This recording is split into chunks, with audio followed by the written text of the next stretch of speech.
Խնդրեմ, պարոն Մամիջանյան, կարող եք սկսել։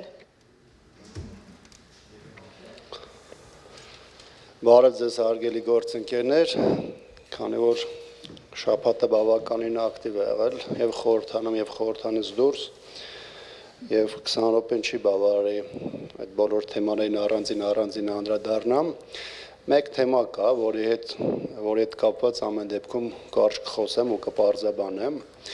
Հաշվի առնելով նաեւ որ դրա հետ կապված մեր բազմաթիվ գործընկերներ են դրա հետ կապված դիմում։ Խոսքը վերաբերում է իշխանության կողմից սպառազինության այդ մոդելների կամ նմուշների այցերին գնալու այդ հանգամանքից տարբեր պաշտոնյաներ, այդ թվում պաշտպանության նախարարը դրա մասին եւ հրապարակային եւ նաեւ ոչ հրապարակային դիմել է եւ ասել է, որ հնարավորություն կա ծանոթանալու այն նմուշներին, որի մասին խոսվում է, բայց այստեղ արտառոցը այդ հանգամանքը չէ, արտառոցը այն հանգամանքն է, որ 3-4 շաբաթ առաջ պաշտպանության նախարարության ներկայացուցիչը կապվում է, այդ թվում նաև մեր ֆրակցիայի հետ, այդ թվում իմ հետ, այս դեպքում իմ հետ, եւ հարցնում թե արդյոք ես պատրաստ եմ ծանոթանալ ներկայացվող սպառազինության նմուշներին։ Իհարկե ես ներկայացնում եմ իմ մոտեցումները, այդ թվում նաև հիշեցնում, որ 6 ամիս շարունակ պաշտպանության նախարարությունը կամ այս դեպքում իշխանությունը արգելում է նաև իմ մուտքը առաջնագից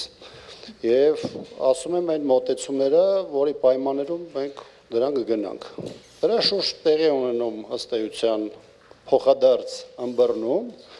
եւ որոշում ենք, որ սրա հետ կապված կոնկրետ օր ժամկետ կդրվի եւ կայացել եմ։ Ես խոսում եմ իմ մասին, խոսում եմ մեր ֆրակցիայի մասին։ Բայց ի հեճուկս այդ փոխըմբռնման իշխանության տարբեր ներկայացուցիչներ հրապարակային, այդ թվում խորհրդանի ամբիոնից հայտարարում են, որ մենք խուսափում ենք հանդիմությունը հավաքական առումով խուսափում է գնալու ծանոթանալու այդ նմուշներին, որովհետև դրանից հետո իրենք ասելիք չեն ունենա եւ այլն եւ այլն։ Քանի որ դրա մասին նաեւ իմ անունն է հնչել խորհրդանի ամբիոնից, որ Աբրահամյան Տիգրյանն ամեն օր խոսում է բանակից եւ այլն, բայց ինքը հաստատ չի գնա, որովհետեւ իրանց պետք չի եւ այլն, ես նաեւ հարկ համարեցի դրա մասին այստեղ խոսելու։ Լավ կլինի, որ իշխանության տարբեր ներկայացուցիչներ կամ իրենց պաշտպանության նախարարի հետ խոսեն եւ ապա տեղեկատվություն ազգային ժողովի ամբիոնից չտարածեն։ Երկրորդ է այն ինչ որ Աբրահամյան Տիգրյանը խոսում է զինված ուժերի մասին, դրա հետ կապված դրված են փաստեր, դրա հետ կապված ներկայացվում են մոտեցումներ, որոնք ըստ էության իշխանության կողմից որպես կանոն չեն հերքվում։ Եթե սրա հետ կապված նաև եւ զինված ուժերի հետ կապված նաև այլ մանրամասներ հետաքրքրի, նաև սիրով պատրաստ եմ արձագանքելու, բայց բոլոր այն հայտարարությունները, որոնք հնչել են, թե հանդիմությունը խուսափում է գնալու, ծանոթանալու այդ սպառազինության նմուշներին եւ այլն, ես հստակ ասում եմ, որ դրանք չեն համապատասխանում իրականությանը եւ շատ ավելի վատ է, որ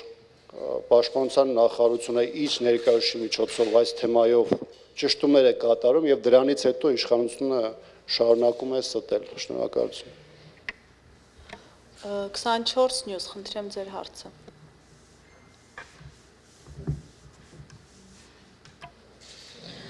Նախ խնդրեմ եկեղեցու հետ կապված ձեր դիրքորոշումը արտահայտեք, մասնավորապես Աշակ Սրբազանի կալանավորման հետ կապված, որովհետև այսպիսի կարծիքներ կային, որ Աշակ Սրբազանին կալանավորելուց հետո անցնելու են վեհափառին, դուք արդյոք այդ վտանգը տեսնում եք թե ոչ, եւ եւս մեկ հարց, երեք Հայաստան խմբակցության ձեր գործընկերները իրենց ելույթների ժամանակ, երբ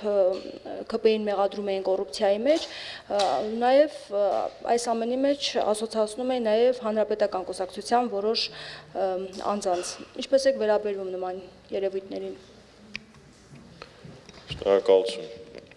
Նախ երկրորդ հարցից սկսեմ։ Ես միայն կողմ եմ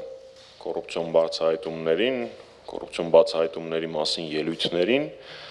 բայց եթե խոսել, ապա խոսել ամբողջական։ Թե չէ մի տեսակ երբեմն այդ ելույթները ավելի շատ ընդդիմության այս կամ այն ներկայացուցչի դեմ են կամ այս կամ այն թևի դեմ են դառնում, քան թե իշխանությունների, ինչը իմ համար անհասկանալի է։ Այդ նույն ելույթում կարելի էր խոսել օրինակ Արտաշես Թումանյանի մասին, ով ժամանակին եղել է նախագահ Քոչարյանի աշխատակազմի ղեկավար, հիմա գլխավոր խորհրդական է, թե չի աշխատում, չգիտեմ։ Պարոն Արսենյանի Գուրգենով հիմա դեսպանա ժամանակին կոալիցիայի անդամ էր, պարոն Քոչարյանի իշխանության օրոք։ Դե էլ չեմ ասում, որ մի պատգամավոր է այդ խմբակցությամբ եկել ազգային ժողով, ով հիմա Փաշինյանից ավելի Փաշինյան է։ Հաշվի առնելով պարոն Նազարյանին, ես միշտ փորձում եմ իրեն արժան ձևով իրեն չպատասխանել, բայց երբ իր մասին չեն խոսում ու խոսում են ինչ-որ անհասկանալի բաների մասին, իմ համար անհասկանալի է։ Դե էլ չեմ ասում, որ համայնքապետեր կան, որոնք ժամանակին ներկայանում էին որպես ընդդիմադիր, իսկ հիմա ոնց որ լավ էլ հաշտ են ամեն ինչի հետ։ Այնպես որ այո, անհրաժեշտ է բոլոր բացահայտումների մասին խոսել, բայց իմ ու քո անելով չխոսել, էլի։ Թե չէ ոնց որ ավելի շատ ստացվում է նման ելույթների նպատակը հանրապետականին կսմթելն է, քանց թե իշխանության այս կամ այն դրսևորումների մասին խոսելը։ Գիտեք, հանրապետականի թվում մարդիկ են, ովքեր 18-ից սկսած ոչ քրգործերից են վախեցել, ոչ կալանքից են վախեցել, ոչ ատելության ստեղծված արհեստական արշավից են վախեցել, իրենց պայքարը շարունակել են, շարունակում են ու շարունակելու են մինչև հաղթական ավարտ։ Սեփական աչքի գերանը չտեսնելով ուրիշի աչքի չհոփից խոսել, կարծում եմ չի կարելի։ Ինչ վերաբերվում է եկեղեցու արշավին։ Քիչ առաջ ես դատարանի բակում էի, Արշակ Սրբազանին Մասիս Մելքոնյանին դատավոր ես չեմ կարող անվանել, էլի։ Կարի արդեն կալանավորեցին, լավ արագ է այս անգամ արել, կատարելագործվում է։ Գիտեք, ես անհամբեր սպասում եմ, պարզավոր իշխանափոխությունից հետո Մասիս Մելքոնյանը ու իր նման դատավորի կոչմանը չհամապատասխանող մարդիկ դատական համակարգում չեն լինելու։ Բայց իմ առաջարկն է հետևյալը լինելու հետագայում։ Մասիս Մելքոնյանը պետք է Նիկոլ Փաշինյանի կալանքի որոշումը տա, հետո հեռանա դատական համակարգից, վերջնականապես ամբողջացնելու համար իր կերպարը ու իր նման իբր դատավորների կերպարը։ Ինչ վերաբերում է Վեհապար Հայրապետին։ Գիտեք, որպես հայ առաքելական եկեղեցու հետևորդ, ես համարում եմ, որ ցանկացած նմանօրինակ արշավից եկեղեցին միայն ուժեղանում է։ Եվ ես չեմ կարծում, որ Վեհապար Հայրապետին կալանավորելու պարագայում մեր եկեղեցու հետևորդներից որևէ մեկի համար որևէ բան կփոփոխվի։ Որտեղ որ լինի Վեհապար Հայրապետը, այնտեղ էլ կլինի Վեհարանը։ Դե այսպես որ շարունակվի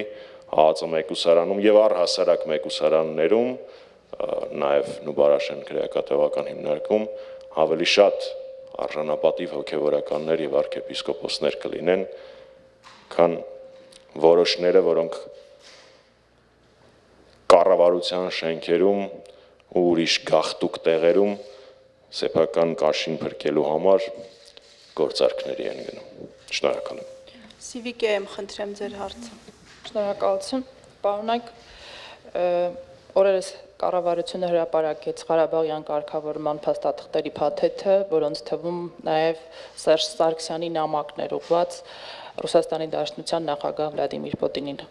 Խնդրում եմ ասեք, արդյոք այդ նամակին եղել է պատասխան Ռուսաստանի Դաշնության նախագահի կողմից, եթե այո, ապա այն ինչ է բովանդակել, արդյոք պարոն Պուտինը կիսել է Հանրապետության նախագահի մտահոգությունները, որոնք շահադրված են եղել նամակում։ Երկրորդ հարց ձեր թույլտվությամբ, երեք Հայաստան խմբակցության падգամավոր Աննա Գրիգորյանն իր ելույթում այսպիսի ձևակերպում գործածեց հանրապետական դասովշիկներ։ Ուզում եմ հարցնել, վիրավորված չեք, պարոն Մամեդյանյան, պարոն Աբրահամյան, նման ձևակերպումից ստացվում է, որ ձեր կառավարման օրոք այդպիսի ինստիտուտ է գործել դասովշիկների, որոնք փաստորեն աջակցել են, որպեսզի դուք ընտրություններում հաղթեք։ Եվ երրորդ հարցը, Հանրապետության նախագահը պարոն Սերժ Սարգսյանը շաբաթներ առաջ հայտարարեց, որ երբ եկեղեցու կողմից լինի առաջարկ աջակցելու, սատարելու, ապա կարձագանքեք այդ առաջարկին, հիմա ինչու եք անհաղորդ եկեղեցու շուրջ տեղի ունեցող զարգացումներին, ինչու հաջակցություն եկեղեցու եւ ամենայն հայոց կաթողիկոսի հանրահավաք կամ այլ ակցիա չեք կազմակերպում։ Շնորհակալություն։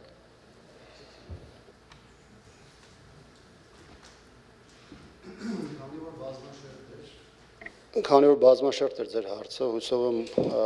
չեմ մոռանա տարբեր հարցադրումներ, մի մասին ես կանդրադառնամ, մի մասին պարոն Մամիջանյանն է։ Ես առիթ ունեցել եմ ասելու, որ շատ ուրախ եմ, որ այդ փաստաթղթերը ամբողջությամբ հանրայնացվել է, որովհետև երկար տարիներ նույն Նիկոլ Փաշինյանը եւ նրա շատ թիմակիցներ եւ մինչեւ 18-ը եւ 18 թվականից հետո բավականին շատ խեղաթյուրել են այն ողջ գործընթացի էությունը, որ այդ տարիների ընթացքում եղել եւ ընթացել է,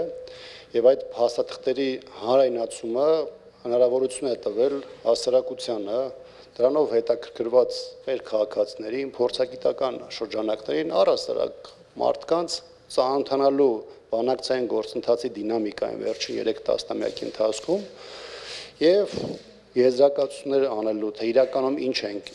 ունեցել, ինչ կետի ենք եկել հասել եւ այդ բանակցային գործընթացի այդ պահին եղած իրողությունների պայմաններում ինչ է արել Նիկոլ Փաշինյանը։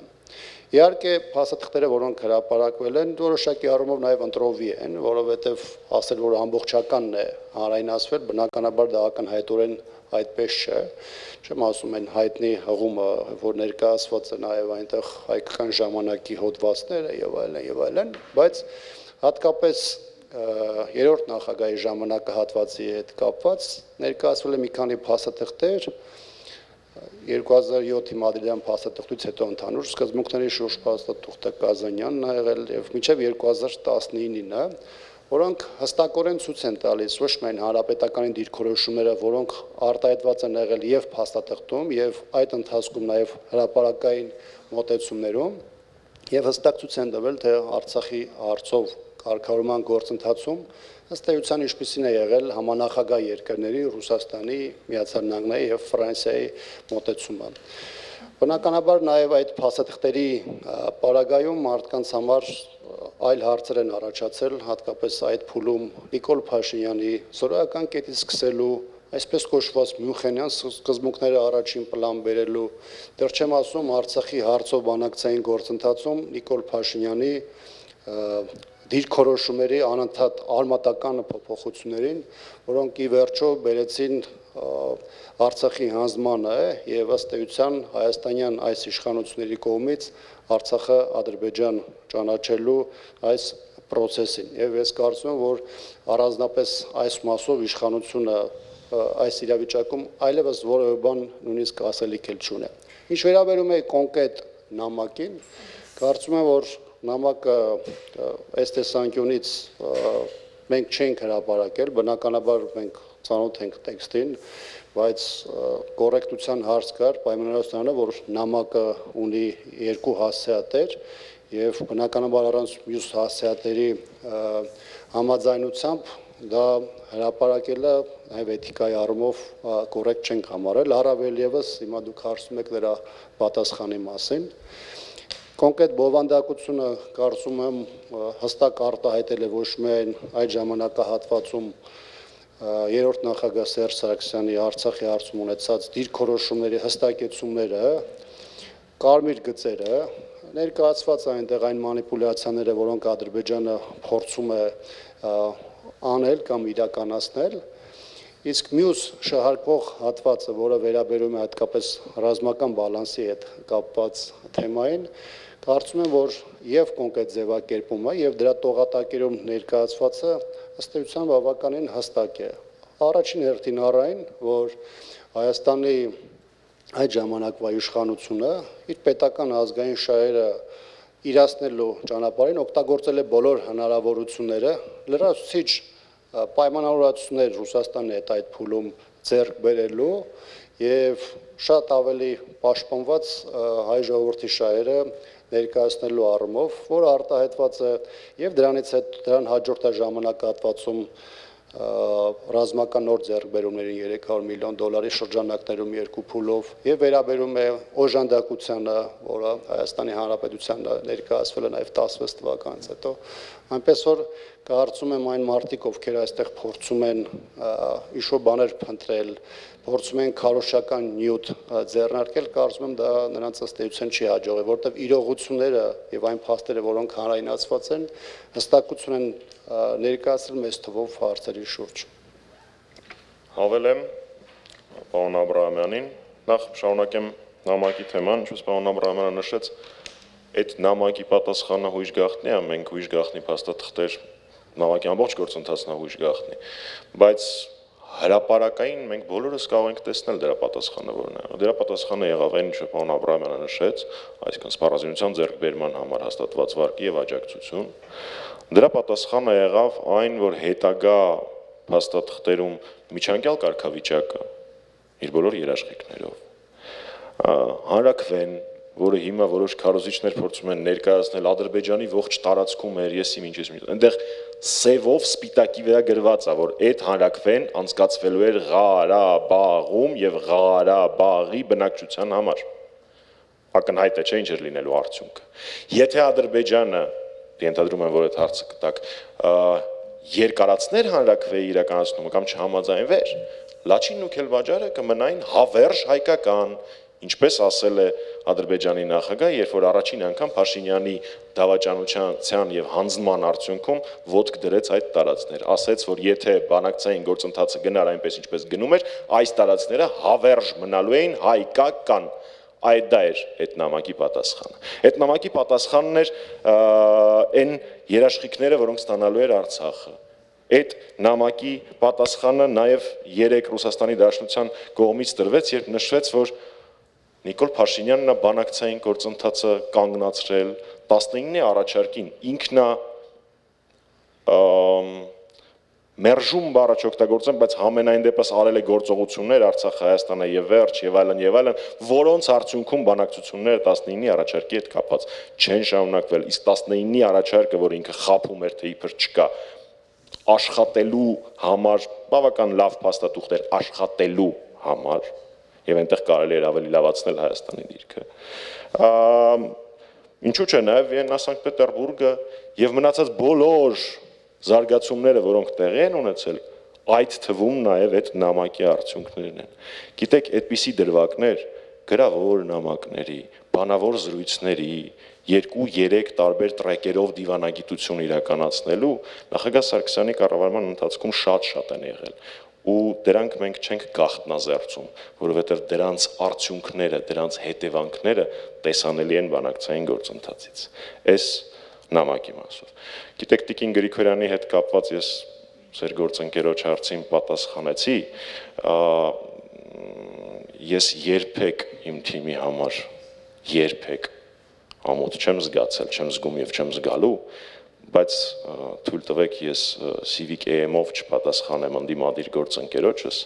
որովհետեւ ի տարբերություն շատ ընդդիմադիրների ես քաղաքական հակառակորդների պարագայում մտածելու բաներ չունեմ, ես գիտեմ իմ քաղաքական հակառակորդը ով է, կան ոնց որ թե Հայաստանի նաև ընդդիմադիր դաշտում մարդիկ, ովքեր երբեմն խառնում են, թե ով է իրենց իրական հակառակորդը քաղաքական կամ էլ մենք իրանց մասին սխալ կարծիքի ենք։ Ինչ վերաբերում է եկեղեցու նկատմամբ Փաշինյանի արշավին, ես խոսքը սկսեցի նրանից, որ այստեղ եկել եմ Արշակ Սրբազանի դատավարությունից, կարծում եմ ձեր հարցը տեղին չէր, ինչ վերաբերում է հանրահավաք եւ այլն, դուք նախագահ Սարգսյանի խոսքը մի փոքր սխալ մեջ բերեցիք, իսկ ինչպես միշտ նախագահ Սարգսյանի խոսքի պարագայում ամեն բառը եւ ստորակետը էական է։ Քանի որ խոսքը գնում է եկեղեցու նկատմամբ արշավով, մենք համարում ենք, որ վեհապար Հայրապետը եւ առաքելական եկեղեցին պիտի նույնիսկ հորդոր բառը չեմ ուզում օգտագործեմ, ակնարկի, թե ինչ գործիքակազմով ենք մենք պայքարելու այս հայտարարության դեմ, որովհետեւ ամեն դեպքում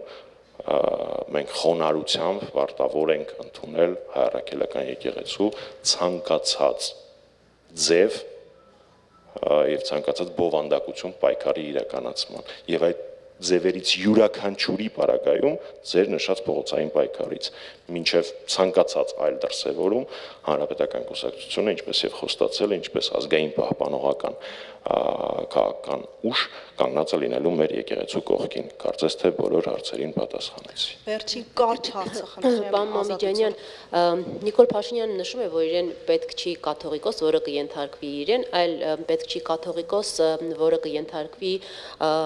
արտաքին ուժերի օտարիկրահատուկ ծառայության ավագ լեյտենանտի կամ գեներալի։ Սա բավական լուրջ մեղադրանք է։ Ինչու ձեր կարծիքով այս հիմքով քրեական գործ չի հարուցվում, որպեսզի հետաքննություն լինի եւ նաեւ հանրությունը կարողանա հասկանալ որքանով են իրական այս մեղադրանքները եւ մի կարճ հարց Ալիևը բավական սուր մեղադրանքներ է այսօր հնչեցրել Հայաստանի հասցեին մեղադրելով ադրբեջանցիներին ապօրինի տեղահանելու, տարբեր թվականներին ցեղասպանության ենթարկելու վերաբերել եւ կրկին բարձրացրել է այդ վերադարձի հարցը, ինչու է կրկին այն էլ այսպիսի արդեն կոշտ բառապաշարով Ալիևը բարձրացնում այս հարցը, սա հնարավոր է դառնա հաջորդ նախապայմանը խաղաղության պայմանագրի ստորագրման համար։ Շնորհակալություն։ Գիտեք, ես կարծում եմ, որ այդ հարցադրումը փաստական վերլուծական մասով չեմ ասում, պետք է ավելի շատ ուղղվի իշխանությանը։ Ինչի համար եմ ես դա ասում, որովհետև երբ որ մենք ամեն փուլում իրավիճակին համեմատ այդ ռիսկերն ու սպառնալիքները հաշվի առնելով գնահատականներ ենք հնչեցնում, իշխանությունը անդադ փորձում է ցույց տալ, որ խաղաղությունը արդեն փաստ է, նույնիսկ այն պարագայում, երբ որ Ադրբեջանն է, ինչպես ձեր ներկայացրած իրավիճակում, այնպես էլ դրան նախորդած ժամանակահատվածում անդադ ցույց տվել, որ իր համար ուժի միջոցով կարգավորումը երկկողմ հարաբերությունների դեռևս որպես փաստ չի կարող լինել։ Նաև սրանով է պայմանավորված, որ ոչ միայն բանակցային գործընթացի, այլ երկրի անվտանգային համակարգի ճարտարապետության հետ կապված մեր դիրքորոշումներն ու իշխանության դիրքորոշումները էապես տարբերվում են, որովհետև իշխանությունը կառուցում է իր մոտեցումները